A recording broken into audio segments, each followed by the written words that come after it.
A filosofia da religião não trata apenas de argumentos ontológicos, cosmológicos ou de projeto. Há também espaço para discussão sobre as experiências religiosas e místicas. O que é natural, porque por séculos, pessoas ordinárias têm relatado experiências religiosas, experiências que fizeram com que elas se convertessem a uma determinada religião. A maioria das pessoas que se converte faz isso por conta de uma experiência pessoal, subjetiva. Assim como por gerações, místicos de diversas tradições têm relatado experiências que consideram transcendentes. Agora, como estudar esses fenômenos filosoficamente e como avaliar a sua veracidade? Esse é o assunto do vídeo de hoje.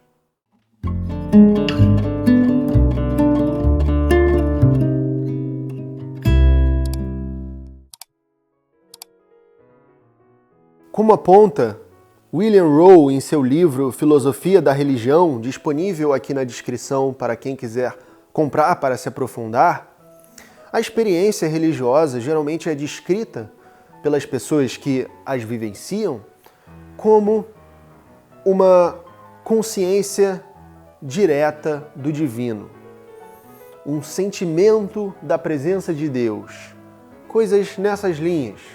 O filósofo alemão hermenêutico do século XIX, Friedrich Schleiermacher, caracterizou a experiência religiosa como um sentimento de absoluta dependência, uma dependência absoluta de algo que é maior do que você.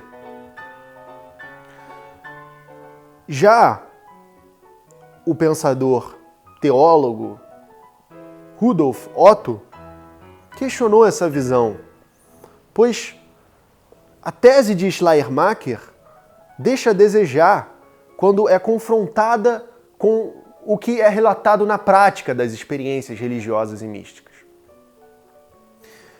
Porque não pode ser o caso de a consciência de si, que Schleiermacher aponta, anteceder a consciência divina. Então, Otto acusa Schleiermacher de estar incorrendo em dois erros. Primeiro, esse subjetivismo, privilegiar o eu, a consciência de si, e não o divino, o que é estranho, confrontado com a prática. E, em segundo lugar, o fato de Deus só aparecer depois, por meio de uma inferência, o que também é estranho, confrontado com a experiência prática das pessoas. Portanto, Rudolf Otto caracteriza diferentemente a experiência religiosa como a experiência de quem tem um sentimento direto do divino. Muitas experiências religiosas parecem ser de fato assim, às vezes motivadas por sincronicidades, coincidências, acontecimentos positivos e improváveis, experiências oníricas. O próprio Daniel Gontijo, o meu amigo ateu também aqui do YouTube, a nossa grande referência do ateísmo já há alguns anos aqui na plataforma, tem tido umas experiências anômalas que eu estou curioso e um pouco preocupado para ver quais vão ser os desdobramentos disso aí. Mas comuns são essas experiências a todos nós em diferentes graus.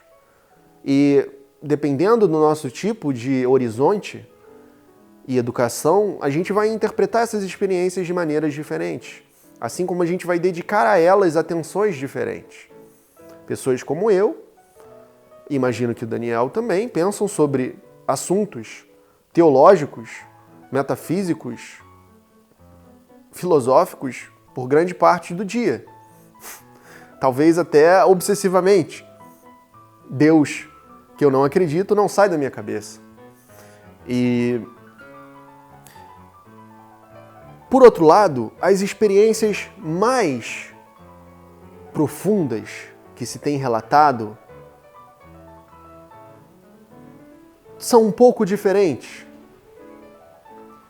elas apresentam um desprendimento do eu, uma dissolução da própria separação entre eu e divino, que são as experiências místicas. Alcançam uma espécie de unidade. Agora eu vou ler as palavras do místico do século XIII, Mestre Eckhart, que foi um pregador dissidente, que foi educado estudando os escolásticos, um dominicano, que, entretanto, decidiu seguir o seu próprio caminho e teve bastante sucesso pessoal como um orador, ao ponto de ganhar o epíteto aquele de quem Deus não esconde nada. Vamos ver algo que o Eckhart nos traz em seus sermões. Nosso Senhor diz que o reino de Deus está perto de nós. Sim, o reino de Deus está dentro de nós. Como São Paulo diz, nossa salvação está mais próxima do que pensávamos. Eu tenho a capacidade na minha alma de acessar Deus inteiramente. Eu estou certo, como eu vivo, de que nada está tão perto de mim quanto Deus. Deus está mais perto de mim do que eu de mim mesmo. Minha existência depende da proximidade e presença de Deus. Para Eckhart, a gente devia ser capaz de acessar Deus em qualquer lugar, a qualquer hora. Ao ponto dele dizer famosamente que o paraíso está à venda a preços de barganha. Como se você fosse à feira. Basta você fazer o necessário que você vai ter acesso. Não somos totalmente abençoados, ainda que estejamos contemplando a verdade divina. Pois enquanto a contemplarmos, não estaremos nela. Enquanto leva um objeto em consideração, o homem não é um com ele. Nesta divindade árida, a atividade cessou, e portanto a alma será mais perfeita quando for lançada ao deserto da divindade, onde atividade e forma já não existem, de modo a mergulhar e se perder neste deserto onde sua identidade é destruída. Então a posição de Eckhart é clara. A linguagem humana não dá conta de abarcar o inefável. Ela não pode definir o divino. Definir já é, por definição, tornar finito. E o divino não pode ser feito finito, porque é infinito. Então, muito antes de Eckhart proferir palavras como essas, o pensador neoplatônico Plotino já vinha falando coisas muito semelhantes a respeito da experiência mística, como nessa outra passagem destacada por Rowe. Não deveríamos falar em ver, mas em vez de o que é visto e aquele que vê, falar com ousadia de uma simples unidade, pois neste ver não distinguimos nem há dois. É curioso, portanto, que a caracterização de Rudolf Otto da experiência religiosa não dá conta de abarcar relatos como os de Eckhart e Plotino. E tem, portanto, essa falha também. É por isso que William Rowe ratifica a caracterização de Otto da seguinte maneira: diremos que uma experiência religiosa é uma experiência na qual a pessoa sente a presença imediata do divino, pura e simplesmente. E sentir a experiência imediata do divino é o quê? É imediatamente acreditar que aquilo é uma experiência do divino. E não se trata de uma inferência posterior. E as experiências místicas podem se dividir em dois tipos. Tem as experiências místicas que são introvertidas, que o mestre Eckhart caracteriza como o nascimento de Cristo na alma, que você mergulha dentro de si e encontra o divino. E por outro lado tem as experiências extrovertidas, em que você vê o mundo com o filtro do absoluto. Mais ou menos como Kierkegaard caracteriza a experiência, o modo de ser do cavaleiro da fé, que dá o salto no absoluto, que transcende, e quando ele retorna totalmente sereno e imperturbável, enxergando o mundo inteiro e as coisas como divinas e belas.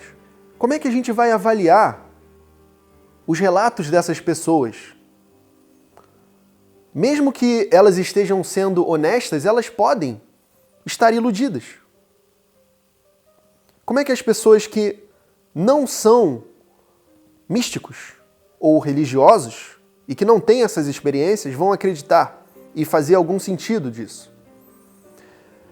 Richard Swinburne, pensador contemporâneo britânico, formulou o princípio da credulidade. De acordo com o princípio da credulidade, se uma pessoa tem uma experiência que parece ser de X, então, a menos que haja alguma razão para pensar de outra forma, é racional acreditar que X existe.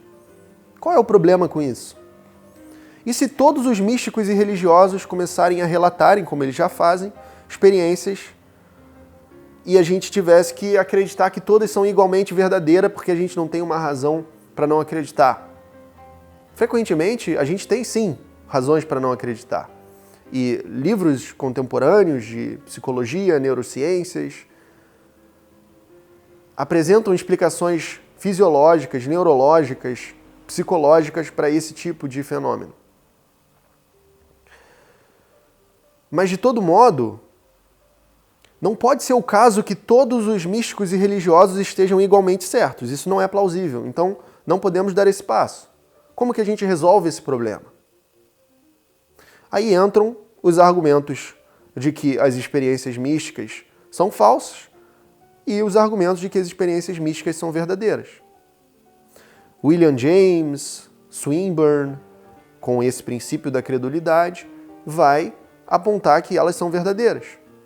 William James, famosamente, tem o seu princípio da unanimidade, a teoria da unanimidade, ou tese da unanimidade, segundo a qual as experiências místicas devem ser acreditadas porque foram místicos de religiões e tradições muito distintas que relataram experiências que partilham de algumas características, como esse desprendimento.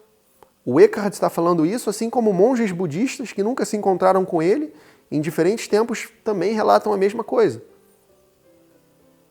A temporalidade é outro grande fator. Há um sentimento de desprendimento total da passagem do tempo, assim como essa dissolução do self. Você não vê as horas passando, o tempo é abolido. O tempo é visto como uma ilusão. É alcançada essa unidade. Então, todo esse tipo de apontamento, segundo William James, fortalece a tese de que as experiências místicas devem ser acreditadas.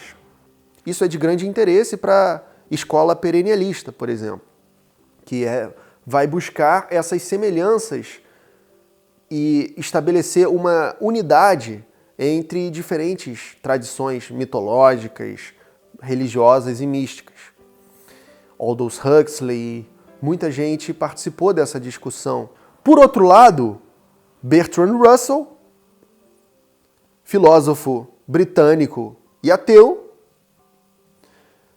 afirma que as experiências místicas não devem ser acreditadas pelo simples fato de que, diferentemente do cientista, que busca preservar o seu estado natural, os seus sentidos sóbrios, quando vai fazer o seu estudo, assim como preservar em suas condições naturais os seus objetos de estudo, o místico busca, assim como o ébrio, produzir estados anormais em si mesmo, por meio de alucinógenos, hipnose, psicotrópicos, jejum, técnicas de meditação, o que for. E isso, segundo Russell, é o que o induz a interpretações de que tais experiências de estados alterados de consciência foram experiências sobrenaturais ou que envolvem algo divino, espiritual, sobrenatural. William Rowe faz uma observação crítica a Russell, dizendo que Russell faz uma pressuposição de que com os nossos sentidos normais, como os utilizados pelo cientista, nós poderíamos investigar uma dimensão espiritual. Mas pode não ser o caso. Pode ser que, para investigar adequadamente essa dimensão espiritual, é preciso que a pessoa entre em um estado alterado de consciência, justificando, portanto, a prática dos místicos. Mas também pode não ser o caso, e Russell estar certo. Então, de todo modo, Rowe tira uma conclusão, a qual eu endosso, de que as experiências místicas oferecem muito pouco para corroborar a tese de que o Deus teísta é verdadeiro. Até mesmo a possibilidade de um Deus deísta, um Deus que não se importa, que não interfere em pessoal, só uma realidade transcendente divina, parece mais plausível com as experiências místicas. Não que por isso pareça plausível. Eu continuo achando menos plausível do que o ateísmo. Mas o ponto é que as experiências místicas, que já fazem pouco para corroborar a tese do Deus deísta, fazem menos ainda para corroborar a tese do Deus teísta. O que você pensa? Você já teve uma experiência mística? Comente aqui embaixo se você gosta do meu conteúdo, se você quer se aprofundar na filosofia da religião, considere se tornar um membro do canal, participar da minha comunidade filosófica no WhatsApp, assistir aos conteúdos exclusivos. E eu já vou adiantar que em breve eu vou lançar uma mentoria de assinatura recorrente de estudo de filosofia, com clube do livro, com cursos pré-gravados sobre diferentes temas e assuntos importantes da filosofia, centrada na racionalidade e no pensamento crítico. Então, não vá embora, fique de olho, porque no mês que vem isso já vai estar disponível.